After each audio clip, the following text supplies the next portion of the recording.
He starts thinking to himself, man, what if I were to splice their DNA with that of a fucking shark? Brilliant, right? And so dipshit, sorry, gotta give him his proper dues. Dr. Dipshit. So Dr. Dipshit goes ahead and fucking does this. He takes 4 pissed off college students who are looking for their dads who want nothing more than to just fuck whatever motherfucker's fucking with them, and he splices their DNA with fucking shark DNA. And of course they turn into shark monsters, and nowhere in his PhD-riddled mind does he ever think, maybe the shark monsters who I just pissed off and just turned into monsters will hate me and try to fucking eat me. And wonder of fucking wonders, they did eat him! Oh, jeez. Fucking idiot, right? Weird, but hey, I don't want to be that guy, but you haven't left in like 3 weeks, and I know what you and that nurse have been doing in the bathrooms. Don't you have like a video to make or something? Nah. You see, what I like to do every now and again is I like to just turn on the nanny cam, leave the little shark guys to their own devices, and see what kind of shenanigans they get up to.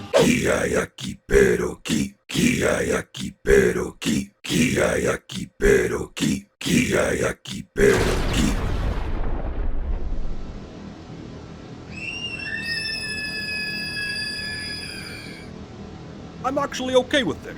And besides, ever since the dog ate my channel, I have to start getting shit together so I can do my magnum opus, and that's gonna be a whole thing.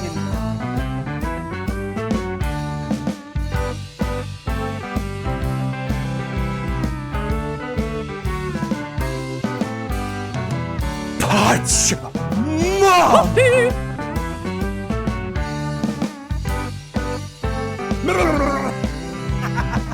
Keep my tab open. I'm going the fucking hey, baby!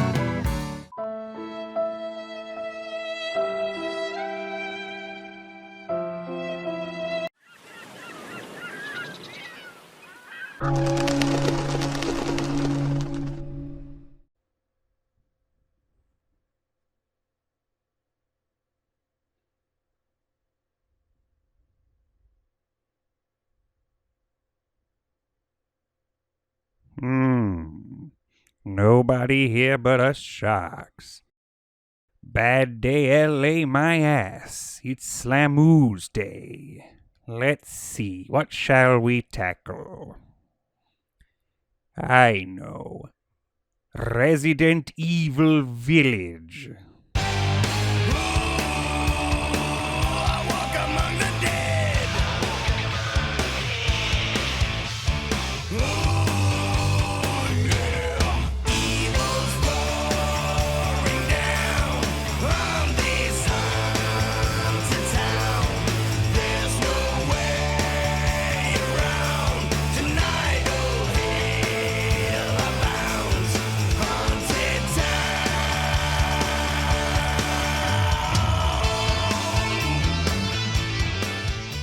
If you find yourself asking, but where are the others? Why have none of you tackled the rest of the series? The answer is simple.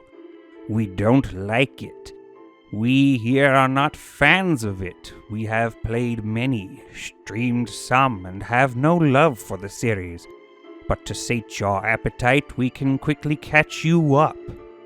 Resident Evil is a so-called survival horror series debuting in 1996. It received great acclaim and spawned not only a far more beloved sequel, but inspired others to rise and challenge them. The glory would be short-lived as they would quickly attempt to add in action elements, and the decade and a half following Nemesis is a lengthy, wailing spiral of dropping quality in a series of action schlock abortions that not even the most die-hard fans can decide if any of them are good or not. Moreover, they'll know a specific game is terrible, but defend it to the death for reasons we will discuss later. Then came Ethan Winters and the Baker family. A triumphant return to the survival horror roots, introducing new characters and stories to follow. A glorious return to the games you played as a child. Or was it? Pardon the rhetorical question, but the answer is a resounding no. It was not. In truth, Resident Evil 7 was an action shooter which tried to cleverly disguise this face by making the first 2 hours or so exactly what people loved the original for, just before diving into constant shooting. A wolf in sheep's clothing, pulling the rug out from under you, a trick of the mind and soul to make you think that it's something it's not. If you don't believe me that Biohazard is a poorly disguised action game, look no further than the Chris Redfield and Jethro Bodine DLCs. What fans had asked for was granted in ways they couldn't comprehend or reckon with, and the end result is the same as it had been for the last 20 years. Even fans of the specific title in the series can't decide if it's any good or not. And that brings us up to Speed, a series that inspired not just fans but competition as well, having devolved into a Z-tier action schlock shambling husk of its former self with a diminishing identity, gets its next installment. Promising a more true return to its former glory, a promise made so hard that they plastered Chris Redfield's face over everything.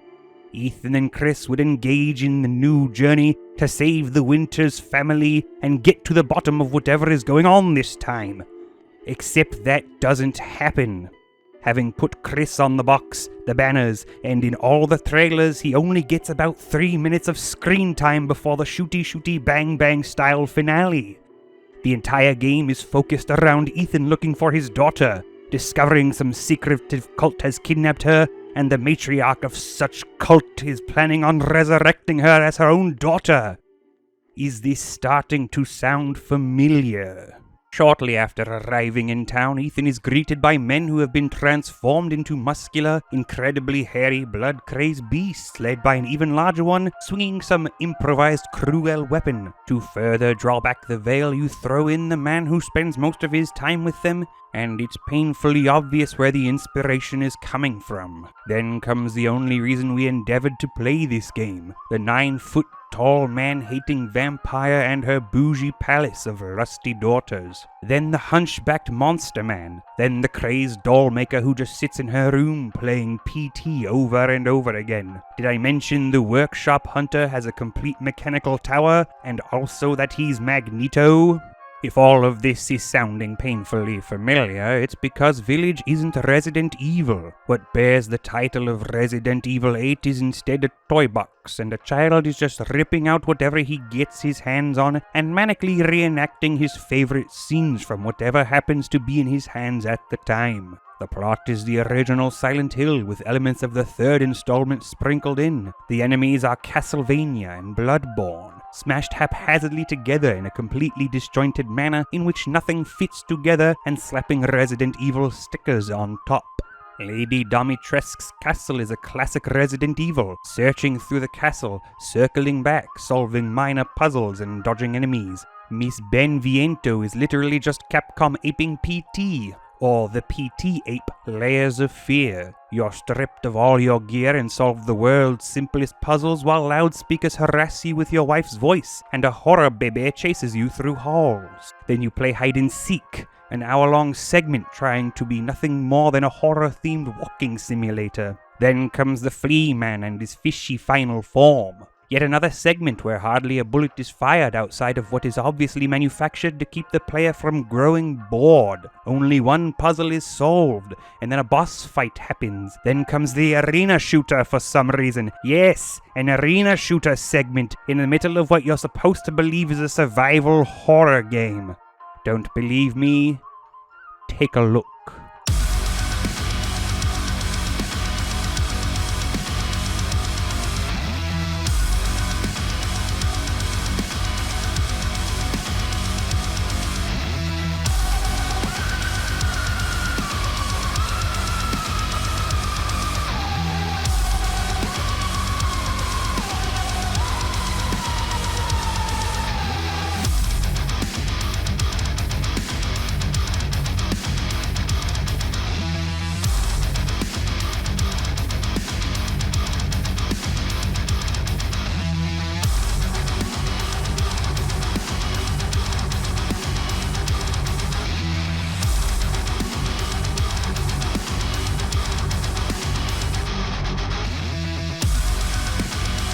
Then comes Heisenberg's workshop, in which he proposes an alliance to Ethan. He opens a grate to yell at a monster, sets a chair next to this gaping hole, and asks Ethan to sit. Despite everyone knowing what is going to happen, Ethan sacrifices all his power in the situation and any intelligence he might have had by refusing to slyly move the chair or close the grate. What follows is an incredibly lengthy and drawn-out shooter. The survival horror pretense is dropped entirely, if any of it was still being held on to at that point, and you just spew ballistics with no fear of ever running out. Then Ethan dies. Then you play as Redfield for 45 minutes, just haphazardly and effortlessly gunning everything down until Ethan comes back and kills Dahlia Gillespie. Then Ethan dies. Then the credits roll and skip some 15 years ahead. And then Ethan comes back. Nowhere in the lengthy series of events and constant chatter do the villains who you are introduced to have any meaningful interaction with each other. Interesting personalities who could have been easily fleshed out to make them actually identifiable and thus truly threatening are given nothing. Alcina hates Carl and vice versa. The end. They're given nothing and no time to truly develop because they're cardboard cutouts. They are one-dimensional. They have no true personalities, and at the end of the day, they have to be thrown away quickly lest you realize how stale they truly are. Which I know for a fact because you get quite a bit of interaction with Heisenberg, and his personality is just Nicolas Cage cosplaying as Gehrman. But the lack of meaningful story can't possibly end there. Yet it does. Why is Chris Redfield involved? Because it's called Resident Evil. Why is he working for Umbrella as shown in 7? Because you have to have Umbrella in Resident Evil. Why are the BSAA using bioweapons? Because the BSAA is the enemy of Umbrella and they're fighting bioweapons now. Why are none of these things consistent with the 2.5-decade-old series? Because they are just memes now. Why does Ethan die twice? End the game with a heartbreaking cutscene, a specific text scroll of "The father's story is over now," just for him to come back in the post-credits. Because death now has less consequence and permanence in Resident Evil than it does in Mortal Kombat. Why do things happen just for them to sabotage whatever emotional effect they planned on having? Just to move the disjointed and meaningless plot around. Umbrella was inspired by Oswald seeing an umbrella-like symbol in this nondescript European town while visiting Miranda. These ancient ruins housed an ancient mold which Miranda spent 100 years studying to do the things that happened in 7. Where did they all come from? Who built them? How did all of this happen as if prodded entirely by prophecy? Isn't this just a plot stolen from Hellboy? No answers are offered, and none shall be given. They throw away the series' story and history, retcon it, and then contradict it all in the same breath. They leave more questions and answer nothing. It's all tired excuses to call it Resident Evil, because you have to have these things even if they no longer make sense and are just contradictory, because it's nothing more than a shambling husk of what it once was, and it's been that way since 2004. It's a shooter. A bland shooter wearing as many coats and hats that don't belong to it as possible. It's mechanically refined to not be a sluggish mess like the previous title, but in doing so they've completely gone back to action schlock of a grade not even Bollywood would accept, and it's because you asked for it.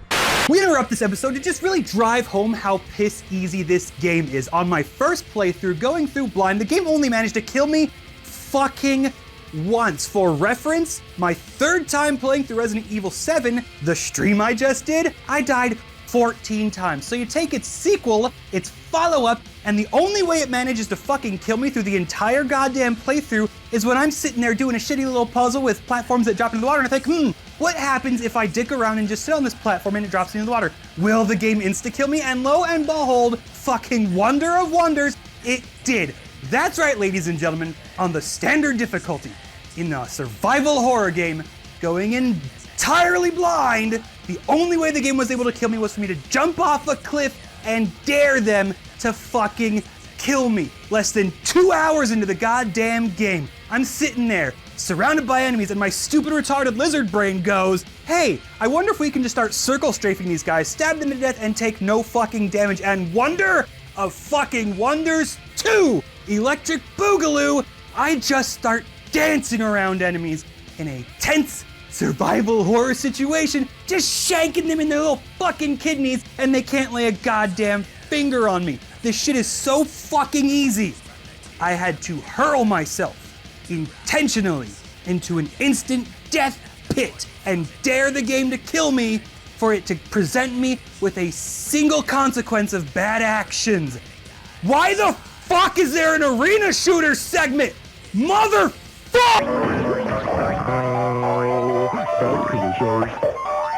The series is dead. It's been dead since before you were able to drive. It will never again be an innovative horror series, and fans talk of the last 20 years of Resident Evil the same way the 37-year-old junior supervisor at Burger King talks about having been the captain of the high school football team. The series rose, peaked, and died when you were but a child. Rather than accepting that and moving on, you keep asking for it to be X or Y, and then getting upset when it's exactly that because you don't understand that what you want already exists, and it's not this. You just want it again and again and again because you refuse to let anything grow old and die. You arrest your own development and trap the series in the same unlife, and only rot and stagnation proliferate. Capcom put Darkstalkers to rest. They buried Dead Rising. Let them do the same again. Resident Evil will never be truly good again. It will be just good enough to be mediocre, yet keep you engaged long enough to complete it. It's fundamentally incapable of being great because what made it great became outdated and simplistic by the turn of the millennium, and the game you so cherish that this one spends most of its time recreating was outdated by the time ambient occlusion came around. You will defend it because it entertained you at a level most AAA titles cannot, despite that entertainment being fleeting and thoughtless. Were it not for the massive, sloppy, floppy, moo-moo milkies and the fact that we procure these games for far less than the asking price, it would never have been a feature outside of a ruined by mods stream. It's a sacrificial lamb for the channel, a chance to hold up your beloved icon, point out how it lacks any identity of its own in a singular title, has murdered its own identity as a franchise, will only consume you and continue to worsen, and you can either accept it and move forward not just industry-wise, but in your own life as well. Or you can pay lip service, deny it, and just go back to demanding the same degradations over and over again. Resident Evil only manages to stick around due to a gaming populace sycophantically hurling money at Capcom and waving away its problems while demanding more. Like Catholics exhuming a once-beloved bishop, adorning him with gold, and parading his corpse throughout the city. It doesn't resemble anything it once was outside of staples that don't even resemble what they used to be in any way. It will only worsen, because you will only worsen. Growing up doesn't mean games have to be political. Growing up doesn't mean gamers can't have their bouncing, bountiful breasts. Growing up means learning to let things go. The past holds lessons, not the future. It rots and does not bear fruit. Your childhood is done. All obsession with it produces is stagnation. Cattle die, and kinsmen die. Resident Evil 2 soon must die. You have to move on. You have to move on.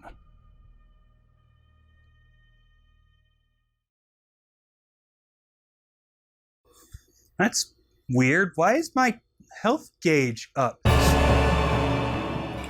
Boss music. Goat boy. Who the fuck? Joster. Semper Fi, motherfucker. Guess after Melina we both knew this was coming, huh? We're all killers. It's what they pay us for.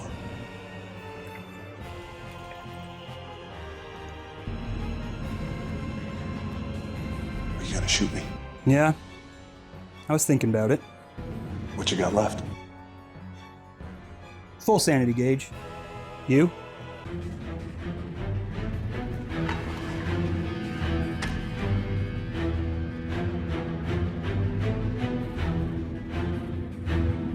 I've got 1 round.